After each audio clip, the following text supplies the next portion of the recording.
tarde.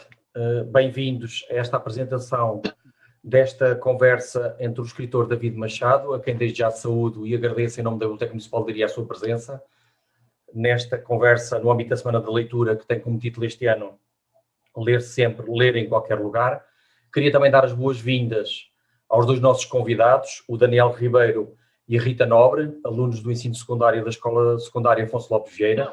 Agradeço a vossa participação nesta primeira conversa. Antes de iniciar a entrevista com o David Machado, esta conversa com vocês os dois, queria só para as pessoas que ainda não conhecem este escritor, que David Machado nasceu em Lisboa em 1978 e, apesar de ter licenciado em Economia, foram as palavras que o tornaram conhecido no público.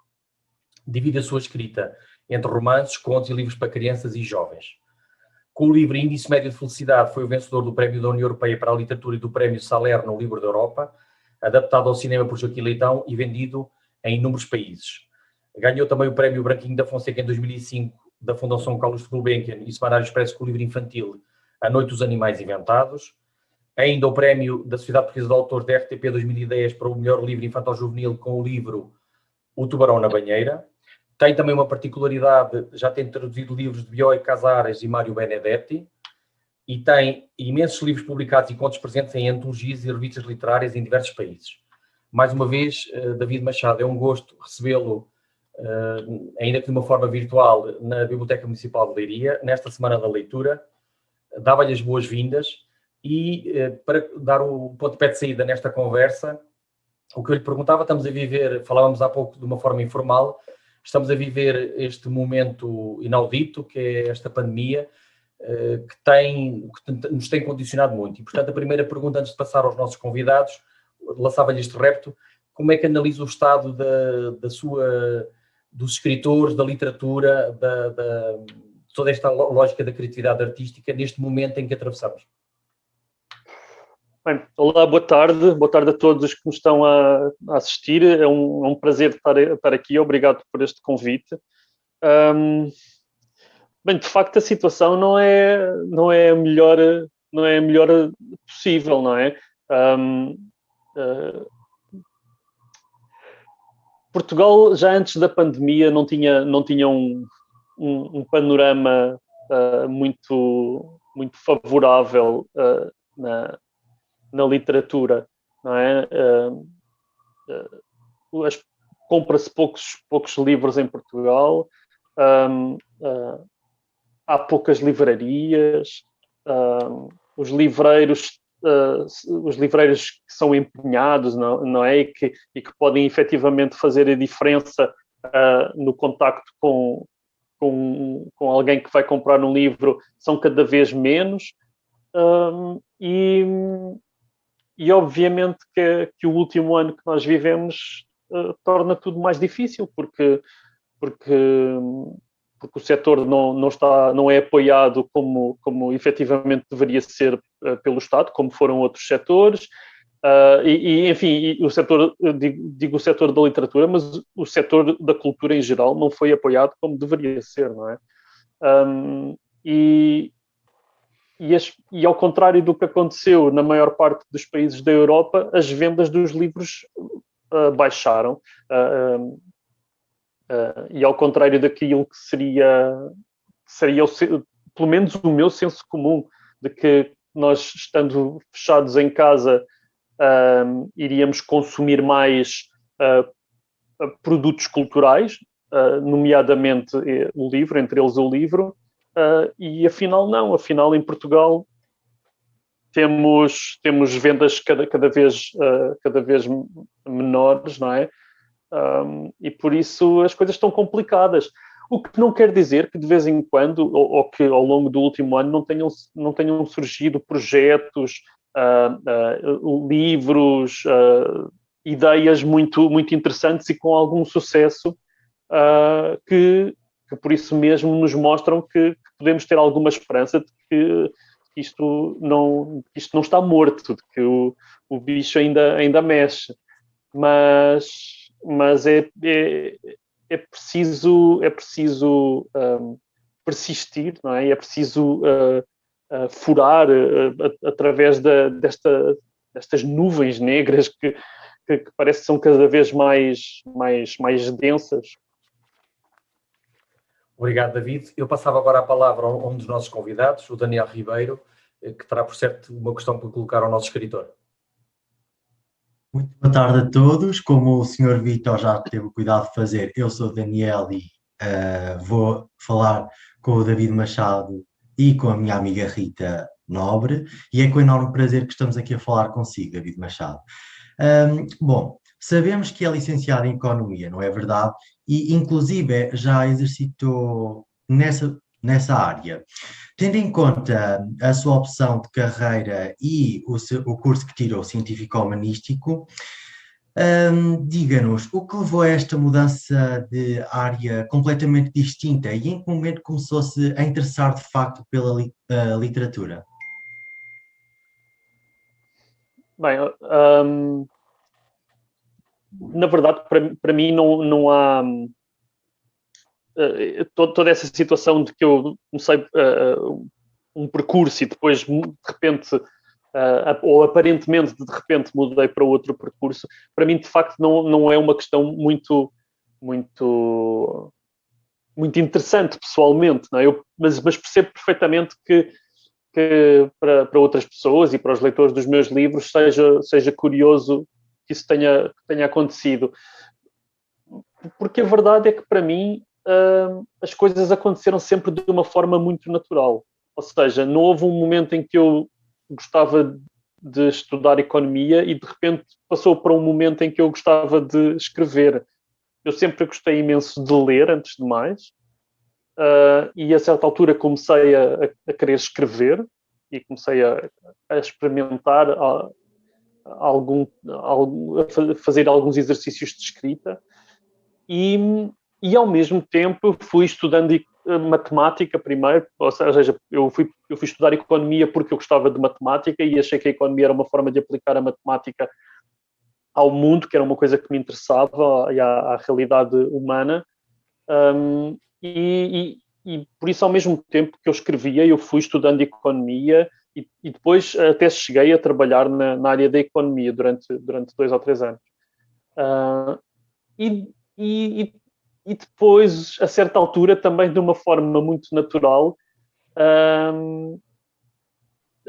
eu acabei por ter a oportunidade de começar a dedicar mais tempo à escrita. E quando eu digo que foi de forma natural, ou seja, no sentido em que eu não tive nada a ver com o assunto. Eu simplesmente fiquei sem emprego na área de economia, fiquei desempregado e por isso fiquei com tempo livre, com alguns meses pela frente em que tinha tempo livre, e comecei a dedicar-me às ideias que eu tinha e que eu queria escrever durante mais horas por dia. E esses meses que eu passei a fazer isso, que eu passei a dedicar a essa escrita, a esse trabalho, fez-me ver que efetivamente era uma coisa que me preenchia muito e que se calhar fazia sentido eu colocar nos meus horizontes. E então, a partir daí, eu estou a falar de 2003, 2004, 2005, a partir daí, durante esses anos, eu trabalhei bastante para conseguir publicar o primeiro livro, para conseguir experimentar o máximo de coisas possíveis, de forma a que a minha aprendizagem fosse o mais completa possível, sempre pensando que talvez pudesse não acontecer, não é? Sempre pensando que talvez pudesse ter de voltar à economia. E depois, progressivamente, as coisas foram sempre acontecendo, não é? Todos os anos, a minha situação no meio literário estava melhor. Eu publicava mais um livro, eu conseguia que um livro meu fosse traduzido para outra língua, eu recebia um prémio pequeno ou grande, seja o que for, e as coisas foram acontecendo. Eu passava agora a palavra à nossa convidada, a Rita Nobre, que, por certo, tem alguma questão para colocar ao nosso convidado. É que sim, boa tarde, antes de mais, a todos os que nos veem pelo Facebook e não só, a todos os que também estão aqui. É um prazer ter sido convidada para esta iniciativa da Semana da Leitura. Gostaria de começar por perguntar ao Sr. David, quando é que se sente mais inspirado para escrever? Em que momento é que tem aquelas ideias que nos falava há pouco? Olha, eu não, antes de mais, eu não gosto muito da palavra inspiração, sabes? Porque inspiração parece uma coisa mágica, parece que não depende de mim, não é? Parece que há alguma coisa que me cai em cima e em relação à qual eu não tenho nada a dizer, nem nada a fazer. E na verdade eu prefiro sempre pensar em ideias, de onde é que vêm as ideias e como é que eu tenho as ideias. E as ideias, na verdade, vêm de qualquer lado, a qualquer hora, não há assim não há uma grande ciência em relação a isso. Toda a gente tem ideias, vocês têm ideias e, portanto, acho que toda a gente percebe do que é que eu estou a falar. Eu acho que a grande diferença entre um escritor ou alguém que trabalha numa atividade mais criativa é que quando eu tenho uma ideia eu não a deixo escapar, porque eu acho que a maior parte das vezes, e isso acontece comigo também, obviamente, mas a maior parte das vezes nós temos uma ideia e até nos apercebemos dela, às vezes nem sequer isso acontece, mas muitas vezes apercebemos-nos dela e no máximo rimos-nos ou fazemos e depois ela passa e nós esquecemos e seguimos com a vida. E eu não faço isso, ou seja, eu tenho uma ideia e eu registro-a e penso sobre ela e tomo nota num caderno ou tomo nota no telemóvel e depois, sobretudo, faço um trabalho de reflexão sobre essa ideia e tento juntá-la a outras ideias e tento perceber porque é que aquela ideia me interessa tanto e o que é que eu posso fazer com ela e que tipo de caminhos é que eu tenho à minha frente com essa ideia. E essas duas coisas, ou seja, prestar atenção às ideias e depois trabalhá-las, eu acho que é isso que faz a diferença. Eu gosto muito desta ideia de que não é minha, eu sinto-a na prática, no meu trabalho, mas já ouvi outras pessoas, outros músicos ou escritores, etc., ou atores dizerem isto, que é o seguinte: uma ideia não serve para nada. Ou seja, quando estamos a escrever um livro ou quando estamos a compor uma música, uma ideia não serve de muito. Ninguém escreve um livro com uma ideia. Ou seja, nós temos uma ideia e isso é bom para nos motivar a fazer seja o que for. Mas depois, a seguir, vamos ter de lhe juntar outra ideia e outra ideia e outra ideia. E essas outras ideias que vêm a seguir já não vão aparecer tão espontaneamente como apareceu a primeira. E então aí, efetivamente, é necessário um esforço e empenho e dedicação que, de facto, não tem nada de mágico, para voltar ao início da resposta. David Machado, esta apresentação insere-se na nossa Semana da Leitura. Como eu dizia há pouco, digamos que o slogan deste ano é ler sempre, ler em qualquer lugar, e, portanto, sendo um excelente escritor, tem que ser um excelente leitor. Como diz, não pode ser só inspiração, tem muito a ver com as suas vivências, com as leituras, etc. E como nós dizíamos há bocado, esta história da leitura, nomeadamente junto dos jovens, tem suscitado muitas dúvidas. Nós temos sempre muito esta lógica: qual o papel da leitura nos jovens, se os jovens leem ou não leem.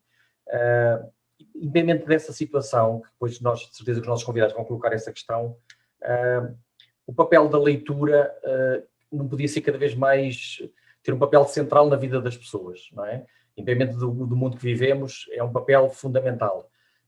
Eu acho que as pessoas não têm às vezes a noção do quão importante é a leitura no nosso dia-a-dia. Sim, efetivamente, eu acho que ler ou a literatura é talvez a única das artes onde o nosso cérebro tem de estar constantemente a trabalhar, a fazer um exercício de criação. Ou seja, sem desprimor nenhum para as outras artes que eu adoro e que têm outras valências e outras competências, não é? Mas, efetivamente, a literatura, por aquilo que é muito pragmaticamente, que é só um código, não é? São só os desenhos que são as letras que depois formam palavras e que depois formam frases e que formam textos inteiros. Esses desenhos, esse código, tem de estar sempre a ser traduzido no nosso cérebro, não é? E não é só traduzido no significado literal daquelas palavras, é traduzido no significado metafórico, onírico, imagético, etc.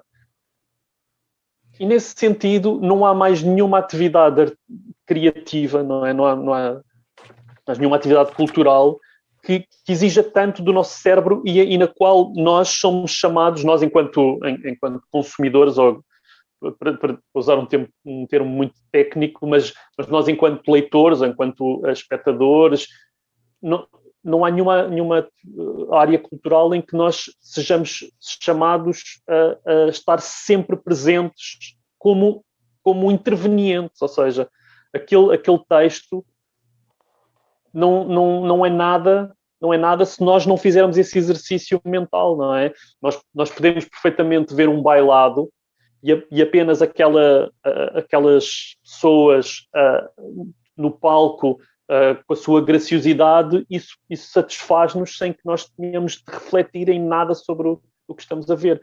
Da mesma forma que quando ouvimos música, e mesmo um teatro, não é? Que tem falas, não é? Nós podemos ver aquilo sem sermos muito... de uma forma quase passiva, não é? Por outro lado, na literatura nós estamos sempre ativos, nós somos sempre parte ativa daquilo que está a acontecer.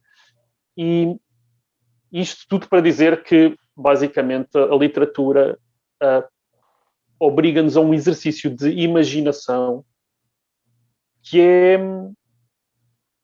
quase ou que é mesmo único em qualquer coisa, em tudo o que nós fazemos na nossa vida. Não há mais nenhum exercício que nos obrigam, não há mais nada que nos obriga a um exercício de imaginação tão grande como a leitura. E isso custa muito que as pessoas estejam cada vez mais desligadas deste esforço de imaginação, deste empenho, desta forma ativa de viver a arte,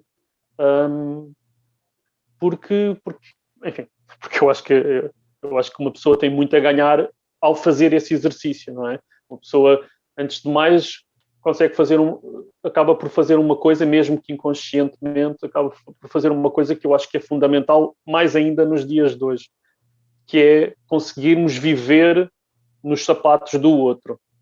A literatura, antes de mais, serve-nos para isso, para nós conseguirmos calçar os sapatos de outra pessoa e vivermos essa vida. Lá está, mais do que o cinema, porque nós no cinema conseguimos criar uma distância com aquilo que a outra pessoa está a viver, embora o cinema também seja muito competente a fazê-lo. Mas na literatura é mesmo inevitável nós sentirmos aquilo que as personagens estão a sentir, aproximar-nos tanto quanto possível dos pensamentos e das ideias que as personagens estão a ter. E então, de facto, faz-me um pouco entristece-me que os jovens não estejam cada vez mais desligados da literatura, mas entristece-me sobretudo que o país, não é, que a comunidade não esteja tão preocupada com isso, não esteja atenta a isso. Daniel Ribeiro, conto com a tua colaboração. Eu só tenho a dizer que eu acho que os jovens continuam a ler, como é óbvio, mas eu acho que eles têm uma leitura fútil, uma leitura que não tem conteúdo. Como é que devemos incentivar estes jovens a ler? Enfim, eu gostava de ter aqui uma grande solução para este problema, mas não tenho, porque eu dou-te razão, ou seja, é verdade que há outras leituras e é verdade que essas outras leituras não são tão profundas e não, e lá está, e não obrigam a esta reflexão que eu estava a falar, tanto quanto um texto literário.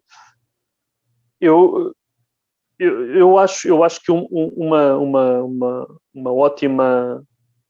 ótimo caminho a seguir nestas questões da pedagogia, e eu não sou a pessoa mais indicada para falar sobre pedagogia, porque não é de toda a minha área, mas uma coisa que eu sei que resulta, por experiência própria, enquanto fui criança, e por experiência própria agora que sou pai, mas também por muita coisa que já me foram falando, professores, etc., é o adulto mostrar à criança, mostrar-se a ler à criança. Ou seja, as crianças copiam o que o adulto faz. Portanto, se o adulto estiver a ler, pelo menos a criança vai, talvez inconscientemente, vai interiorizar que ler, o ato de ler, é normal, existe no mundo, não é? Existe no mundo de uma forma cotidiana. E eu sei que isso aconteceu comigo, por exemplo, por causa do meu pai. O meu pai era e continua a ser um grande leitor, e nós tínhamos bastantes livros em casa, e eu sei que hoje em dia uma das razões pela qual eu leio bastante é porque nessa altura a leitura fazia parte das coisas da casa. Ou seja, da mesma forma que íamos andar de bicicleta e da mesma forma que víamos um filme, também se lia livros.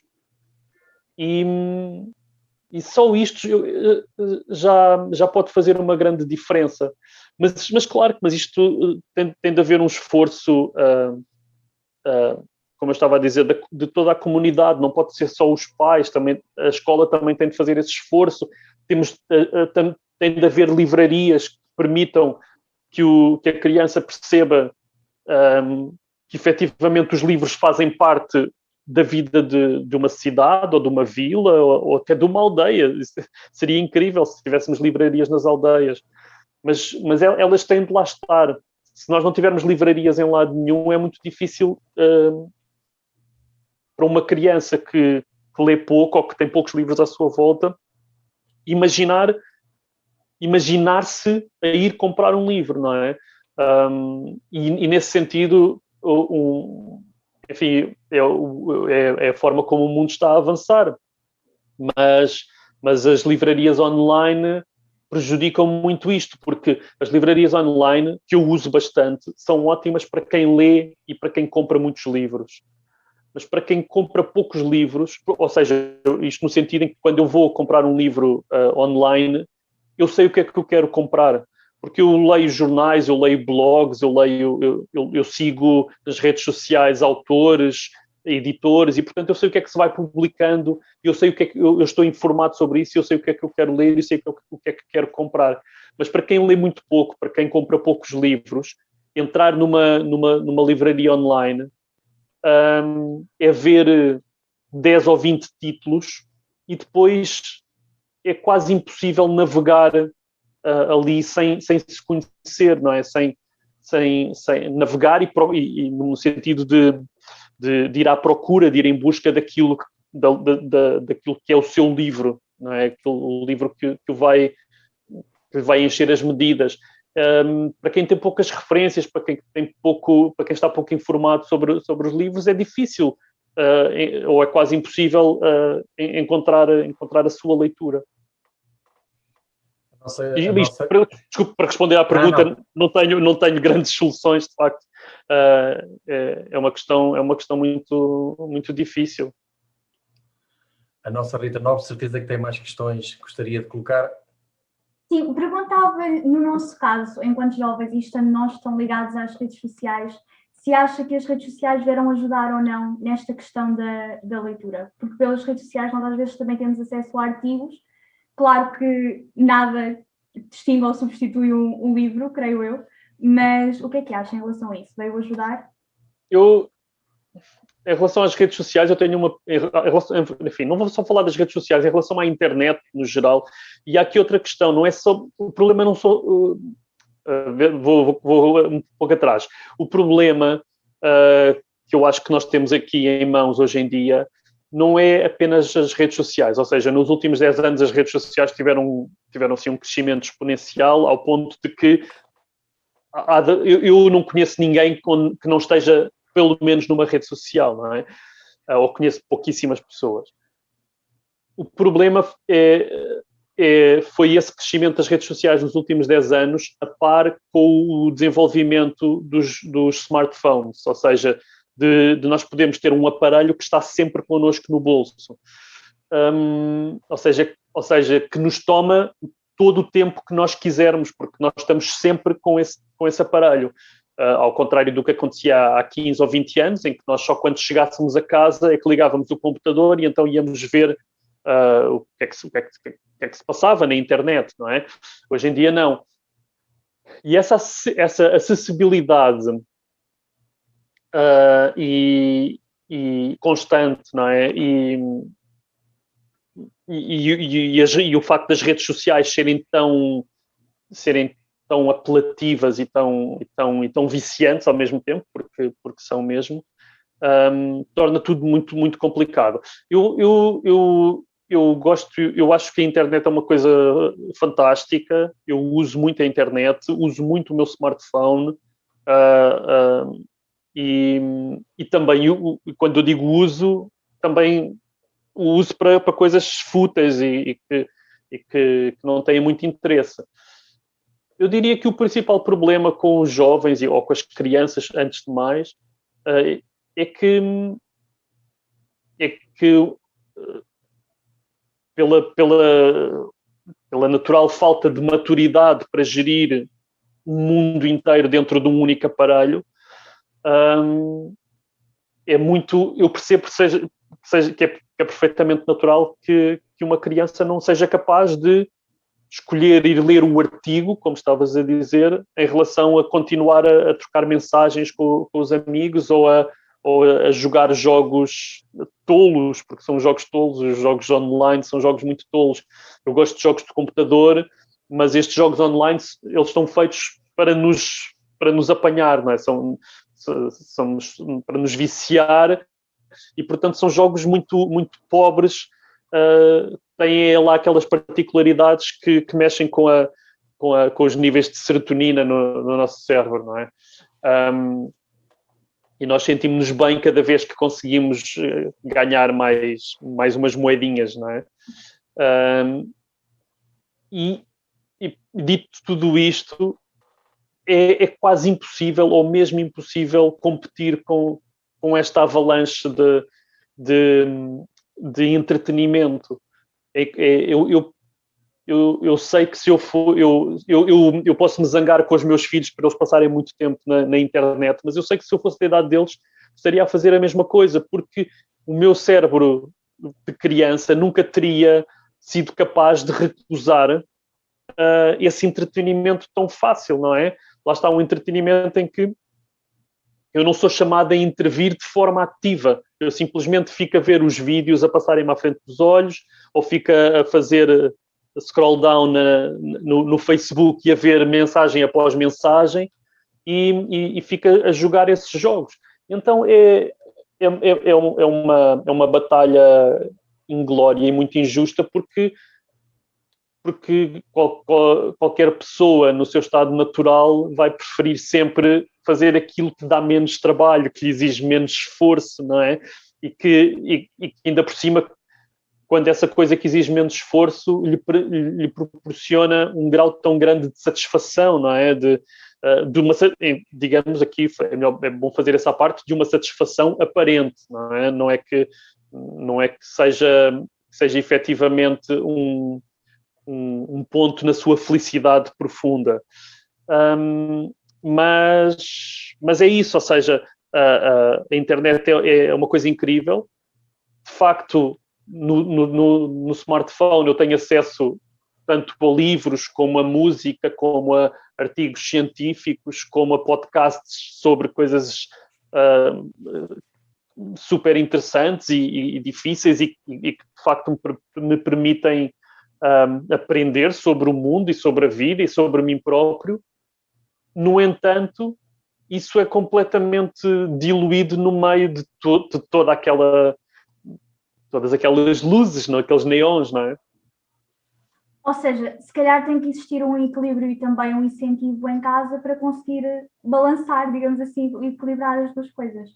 Tanto... Sim, mas isso é aquilo que eu de facto não vejo acontecer. E quando eu digo que não vejo acontecer, eu falo dos colegas dos meus filhos na escola e falo de filhos de amigos meus. O que eu vejo mais é uma permissividade em relação aos telemóveis, aos smartphones, total ou quase total, ou seja, temos crianças com menos de 10 anos que têm completo acesso várias horas por dia ao seu telemóvel, sem qualquer controle parental, seja ele pessoalmente, não é? Uma mãe ou o pai irem lá ver o que é que se está a passar, quer seja através de uma aplicação ou de um software qualquer, e por isso a minha analogia em relação a este assunto é sempre esta. Isto para mim é a mesma coisa do que abrir a porta de casa e deixá-la aberta. E a criança pode sair de casa e ir aonde quiser, e qualquer pessoa pode entrar na casa à hora que quiser. Só que a grande diferença entre abrir a porta de casa e deixar uma criança assim com o telemóvel é que, pelo menos quando se abre a porta de casa, se alguém entrar, nós até vemos. No telemóvel, se alguém entrar e estiver com a criança, não se vê, ou se a criança for a algum sítio através do telemóvel que nós não queríamos, nós não vamos saber, não vemos. E então, sim, mais uma vez, para voltar àquilo que eu já disse antes, é necessário um maior empenho de toda a comunidade, ou seja, de professores, pais, políticos, porque muitas destas coisas podem efetivamente ser regulamentadas, pode haver legislação que ajude os professores, as escolas. As escolas hoje em dia têm um grande dilema sobre, por exemplo, proibir ou não os telemóveis, não é? Eu não estou a dizer se deviam ou não proibir, mas há de haver especialistas que sabem sobre esta matéria, não é? E, enfim, isto voltando ao nosso tema principal, ou seja, mais uma vez é muito injusto, porque de facto o telemóvel e as redes sociais acabam por pôr na sombra as coisas mais profundas e mais difíceis da vida, e essas sim são aquelas que nos permitem ganhar pontos na felicidade. Daniel, conto contigo. Estivemos aqui a falar sobre a estrutura, sobre a importância da literatura na nossa sociedade, não é verdade? Mas eu agora gostaria de falar um pouco sobre o autor em si. De que modo é que acha que existe um bom autor? Quando é que um bom autor é considerado bom autor? Ok. Essa pergunta não tem resposta, eu acho, porque essa coisa do bom autor, aliás, não tem resposta, ou se calhar tem, mas eu não tenho muito interesse em dar uma resposta a essa pergunta, porque por vários motivos. Antes de mais, por exemplo, eu em relação a mim próprio, eu não quero chegar ao ponto em que eu me considero um bom autor, porque isso vai-me tirar humildade e a humildade é fundamental, pelo menos para mim, neste trabalho. Ou seja, eu preciso de sentir sempre que posso fazer melhor. Eu preciso de sentir sempre que aquilo que eu acabei de fazer pode ser melhorado, pode ser alterado, se calhar não foi o caminho ideal. Eu preciso de sentir isso. Portanto, eu sentir-me um bom autor, logo à partida, não seria uma coisa boa. E depois, eu tenho sempre muita relutância em pôr essas etiquetas, seja onde for, no mundo à minha volta. eu tenho os meus bons autores, ou seja, os autores que eu admiro e que eu acho que são efetivamente bons autores, mas esses bons autores não são necessariamente bons para outras pessoas. E ainda bem que é assim, ainda bem que cada um tem os seus bons autores. Eu diria que a melhor literatura, ou seja, o melhor livro de literatura é aquele que nos faz pensar, aquele que nos faz refletir. O melhor livro de literatura é aquele que não nos dá respostas, mas que nos dá perguntas. Ou seja, quando eu estou a ler um romance, eu quero chegar ao final e quero ter perguntas na cabeça. Claro que eu quero saber quem é que matou a personagem, não é isso que eu estou a falar. Mas eu quero ter perguntas sobre as motivações daquelas personagens, sobre as emoções daquelas personagens. Eu quero conseguir relacionar aquilo que eu li com a minha própria vida e encontrar perguntas sobre mim próprio às quais eu vou tentar ou não responder. E então eu acho que um bom livro e por inerência um bom autor será sempre aquele que nos dá espaço, que dá espaço ao leitor para pensar, para colocar lá as suas ideias, os seus pensamentos, a sua vivência, as suas emoções. E eu acho que isso é o mais importante na literatura. Rita. São os livros que até agora o marcaram mais? Que eu escrevi ou que eu li? Sim. Escrevi. Os autores preferidos? De outros autores. Enfim, esses livros estão sempre a mudar, não é? Ou seja, há livros que para mim eram referências muito importantes há 15 anos e hoje em dia já não são. E ainda bem que essas referências também que vão mudando. Mas eu diria que numa fase inicial, quando eu estava a começar a escrever, havia alguns autores sul-americanos que foram muito importantes para mim, como o Gabriel Garcia Marques e o Mário Vargas Llosa. E nessa altura, em Portugal, eu estava muito fascinado com o José Saramago e era assim uma referência bastante importante.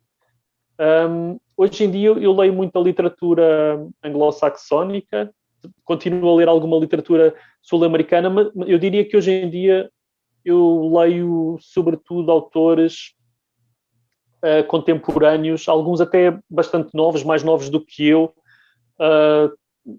Interessa-me sempre muito perceber as coisas novas que se fazem na literatura, formas novas de contar,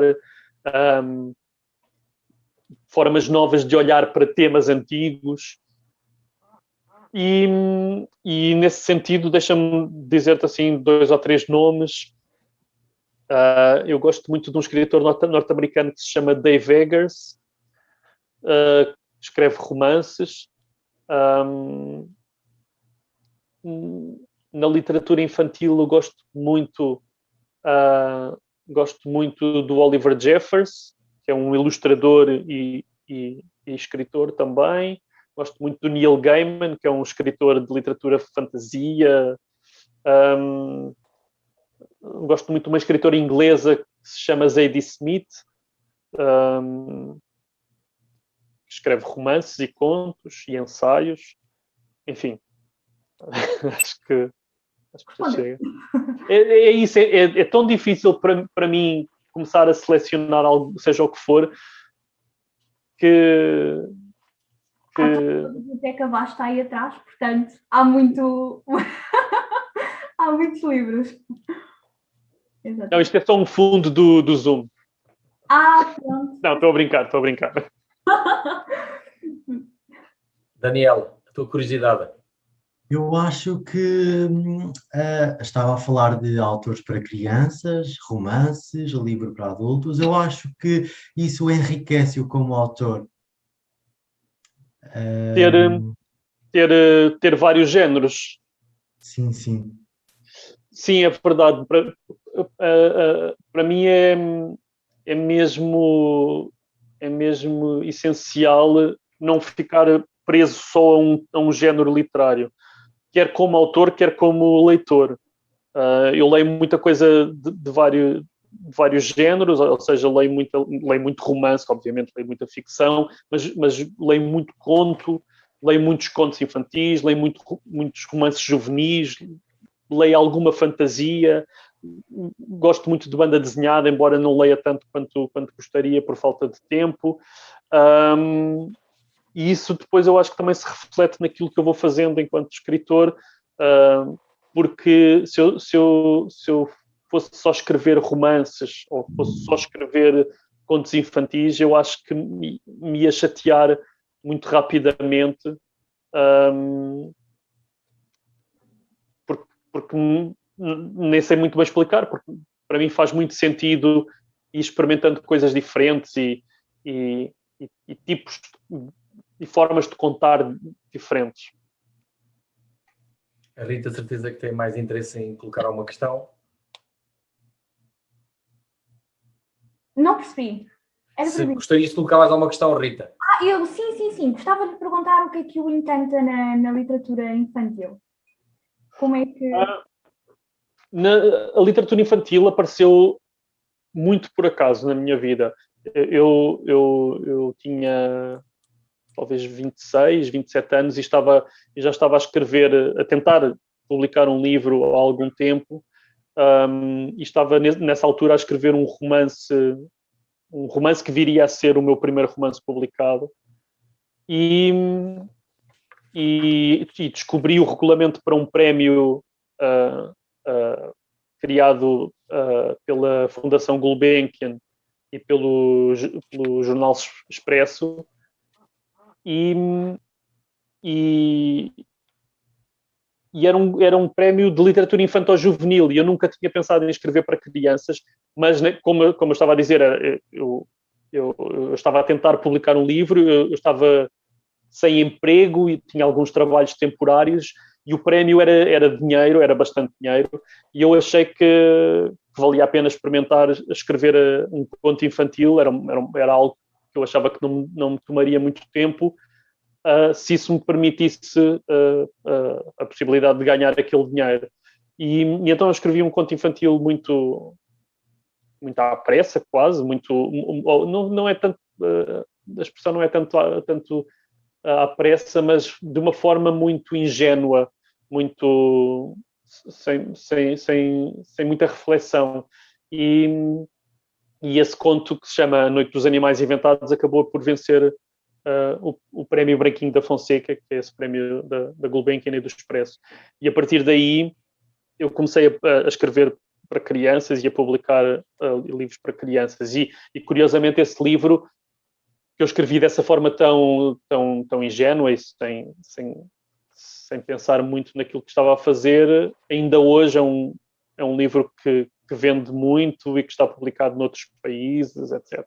Então, eu digo isto porque isso tem que ver com a forma como efetivamente eu vejo a literatura infantil, ou seja,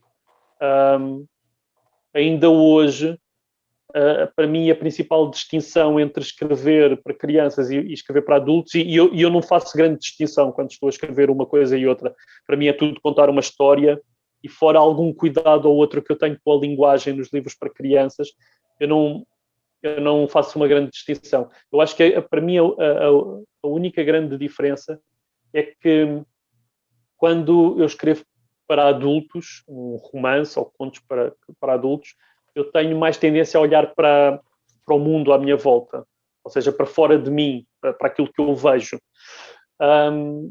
E quando eu escrevo para crianças, eu tenho uma grande tendência para olhar para dentro, para aquilo que eu sou, sobretudo para aquilo que eu fui quando eu era criança. Ou seja, é uma coisa muito mais orgânica, é uma coisa muito mais natural e instintiva, e por isso esse primeiro conto que eu escrevi de uma forma muito irrefletida, na verdade não foi nenhuma grande irresponsabilidade, foi efetivamente um método que ainda hoje eu uso para escrever para crianças.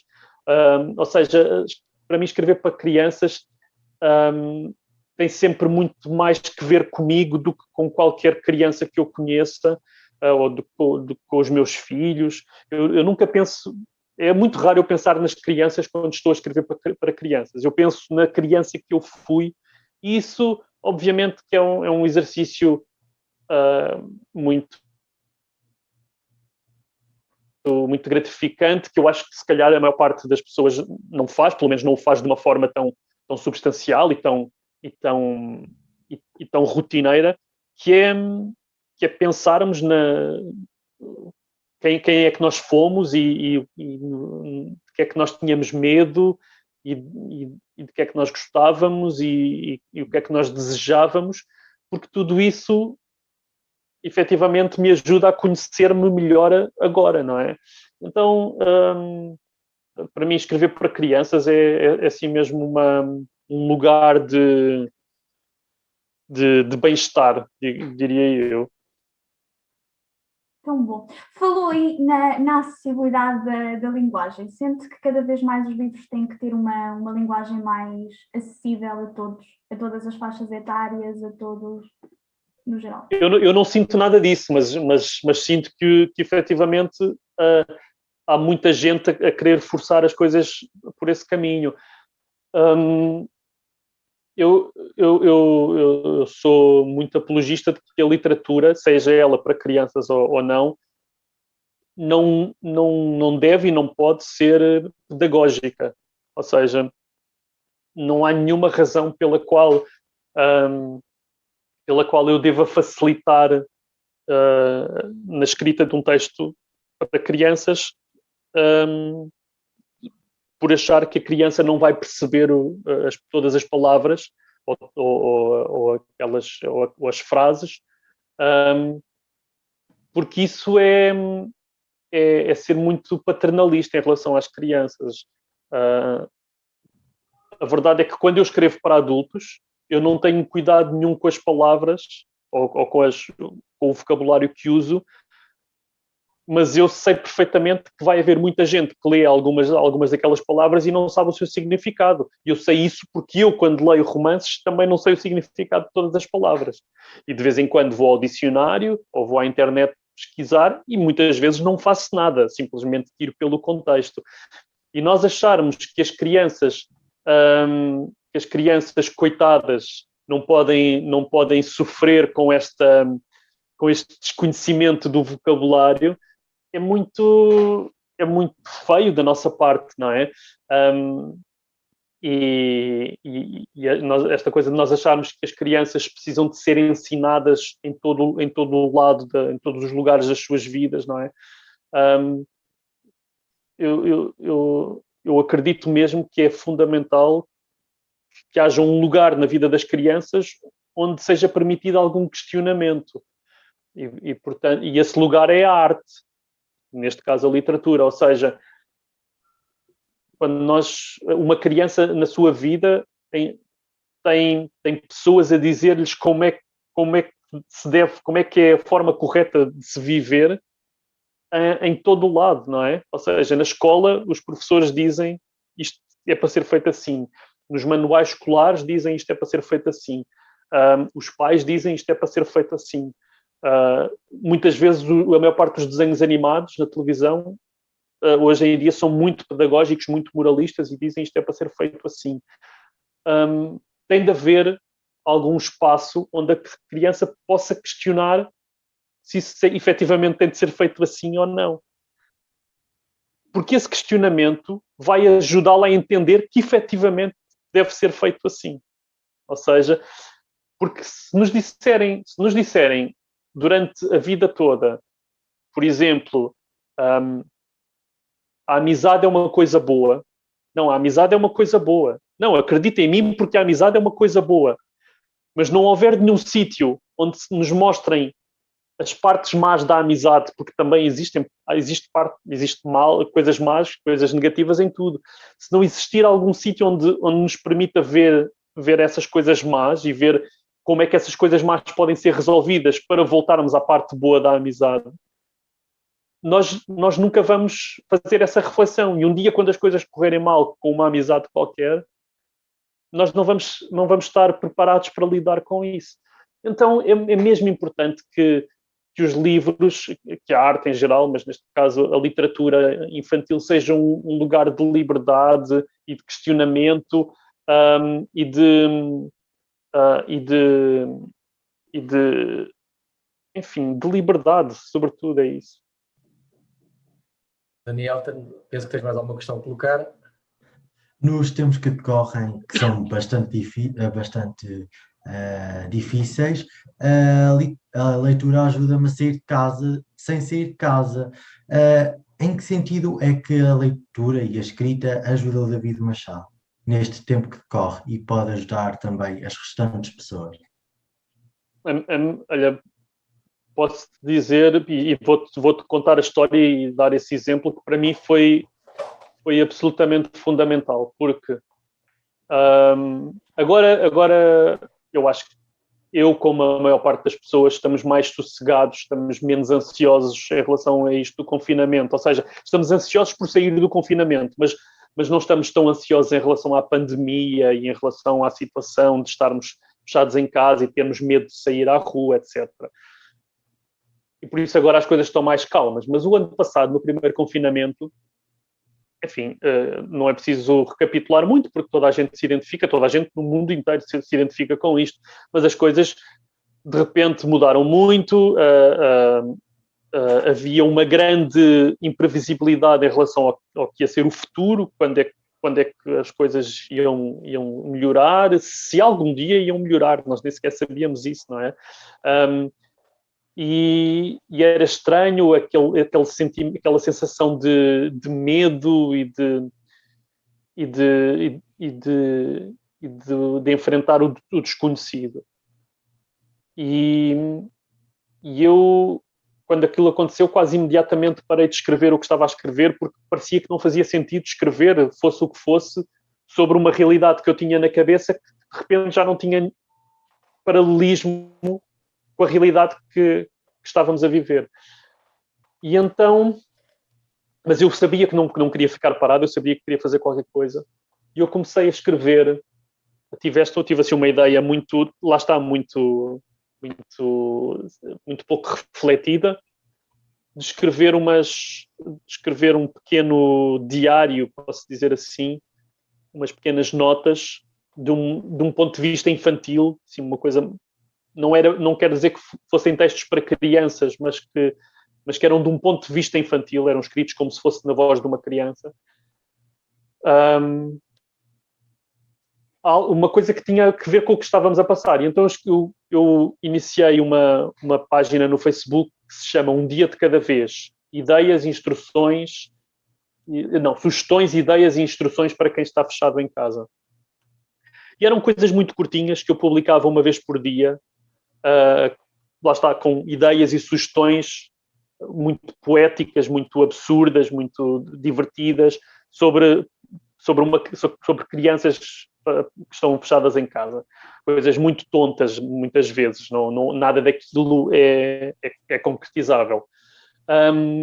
Convidei o Paulo Galindro, com quem eu já tinha trabalhado, que é um grande ilustrador português, para ilustrar, e nós fizemos aquilo diariamente durante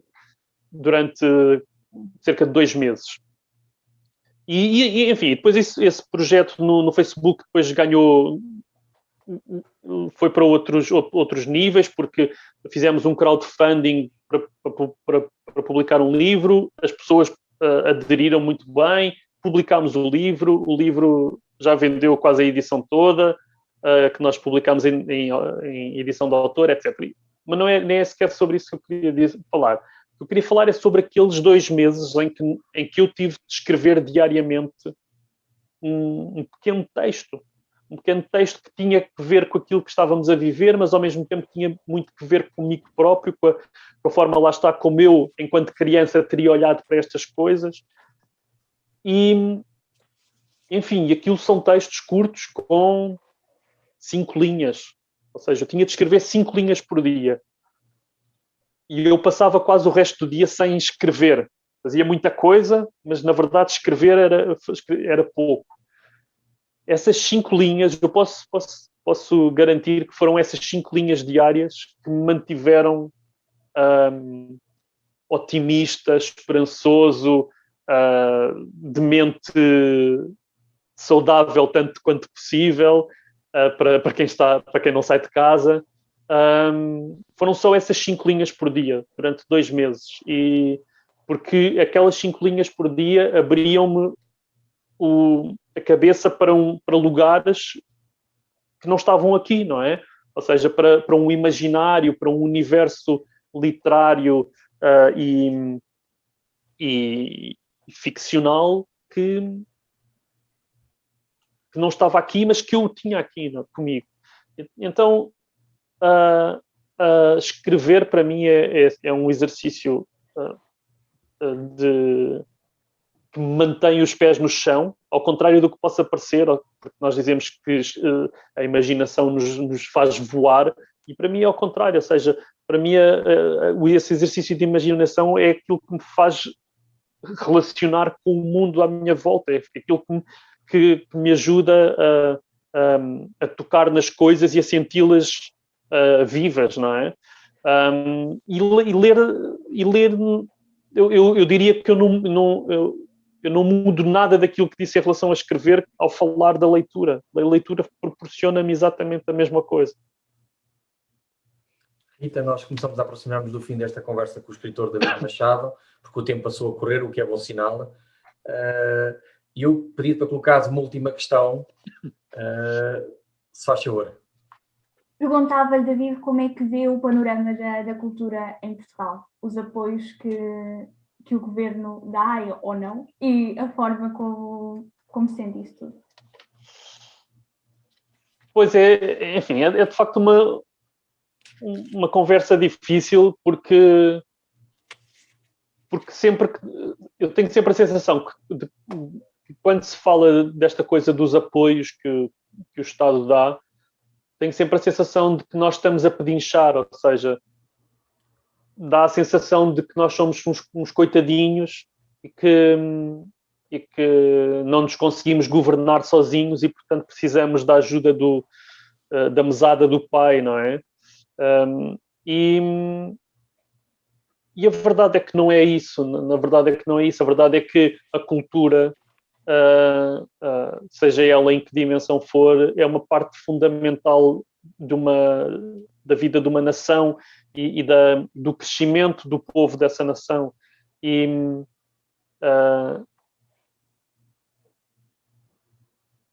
nesse sentido é tão importante dar apoios ao teatro ou ao cinema ou ao bailado, como é dar apoios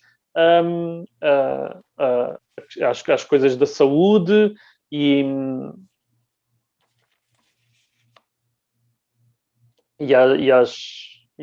aos imigrantes que chegam para viver aqui e às pessoas mais idosas e aos reformados que trabalharam e que deram tanto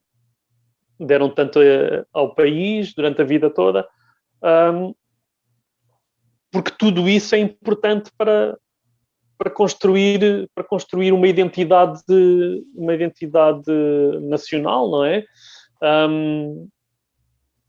E nós vemos, ou seja, é fácil porque nós vemos os casos de outros países próximos de nós, em que as coisas funcionam de outra maneira.